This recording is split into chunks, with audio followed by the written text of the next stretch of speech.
Guys, তোমরা যে যেখানে আছো আশা করি ভালো আছো। আলহামদুলিল্লাহ আমিও তোমাদের দোয়ায় ভালো আছি। প্রতিদিনের মতন আজকেও তোমাদের মাঝে রান্নার ভিডিও নিয়ে আসলাম। আজকে আমি স্যুপ রান্না করব। হাঁড়ি বসিয়ে দিয়েছি, এখন পরিমাণ মতন তেল দিয়ে দিচ্ছি, পেঁয়াজ কুচি দিচ্ছি, 2টা কাঁচামরিচ কুচি দিয়েছি। এখন দিয়ে দিচ্ছি, দেখো চিকেন আগের থেকে ধুয়ে পরিষ্কার করে রেখে দিয়েছি। চিকেনটা অনেক সুন্দর করে ভেজে নিব। স্যুপে অনেকে তোমার চিকেনটা আগে সিদ্ধ করে নেয়, আমি সিদ্ধ করে দিই না। আমি সবসময় স্যুপ এভাবে রান্না করি, আমি বাইরে স্যুপ খেতে পারি না। আমার যখনই স্যুপ খেতে মন চায় তখনই আমি স্যুপটা এইভাবে করে রান্না করি। তোমরা তোমাদের যেভাবে ভালো লাগে ওইভাবে চিকেনটা করে নিবে, আমি সিদ্ধ করি না, এই যেভাবে করে নিয়েছি।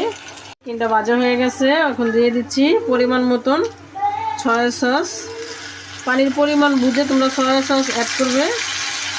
আমি পরিমাণ বুঝে সব কিছু অ্যাড করতেছি। এখন দিয়ে দিচ্ছি টমেটো সস। এই যে দেখো এখানে কতটুকু পরিমাণ টমেটো সস দিয়েছি। এখন দিয়ে দিব টেস্টিং সল্ট, এই যে পরিমাণ মতন টেস্টিং সল্ট দিয়ে দিচ্ছি। তোমরা স্যুপ যতটুকু রান্না ওইটা পরিমাণ বুঝে টেস্টিং সল্ট, টমেটো সস, তারপরে সয়া সস এগুলো বুঝে অ্যাড করবে। এখন অ্যাড করে দিচ্ছি 2টা টমেটোর কুচি, একটা টমেটোর কুচি। পরিমাণ মতন লবণ দিয়ে দিচ্ছি। লবণটা একটু কম দিবে, যাতে সয়া সস দিচ্ছি, টমেটো সস দিয়েছি, জন্য লবণ অনেক কম লাগবে। টমেটোটা দেখো গলে গেছে, কারণ আমি টমেটো আস্তে আস্তে তেমন রাখি না, আমার বাচ্চারা পছন্দ করে না। আমি এখন দিয়ে দিব পরিমাণ মতন পানি। এখানে পানিটা পরিমাণ মতন অ্যাড করে দিয়েছি, আর একটু দিব। দেখো অনেকখানি পানি দিয়েছি। এখন এখানে ডিম অ্যাড করে দিব। 2টা ডিম নিয়ে নিয়েছি। ডিমটা একসাথে ঢেলে দিবা না, অল্প অল্প করে ডিমটা দিতে হবে।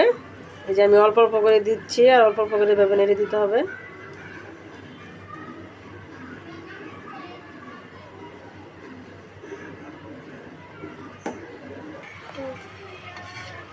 ডিমটা দেওয়া শেষ। এই যে এই চামচ দিয়ে 4 চামচ কর্নফ্লাওয়ার নিয়ে আমি গলিয়ে নিয়েছি পানি দিয়ে। এখন কর্নফ্লাওয়ারটা একসাথে দেওয়া যাবে না, অল্প অল্প করে কর্নফ্লাওয়ারটা দিতে হবে। এই যে অল্প অল্প করে দিবে, আর এইভাবে নেড়ে দিবে। কর্নফ্লাওয়ারটা পানির পরিমাণ বুঝে ব্যবহার করতে হবে। তোমরা যেরকম ঘন খেতে চাও ওরকমই ব্যবহার করবে। দেখো সুন্দর করে দিয়ে দিচ্ছি। 2টা টেস্টিং সল্ট অ্যাড করে দিয়েছি। এখানে 2টা দিতে হবে, আমার পরিমাণ বুঝে আমি 2টা দিয়েছি। তোমাদের যদি বেশি হয় তোমরা আরও বেশি অ্যাড করতে হবে।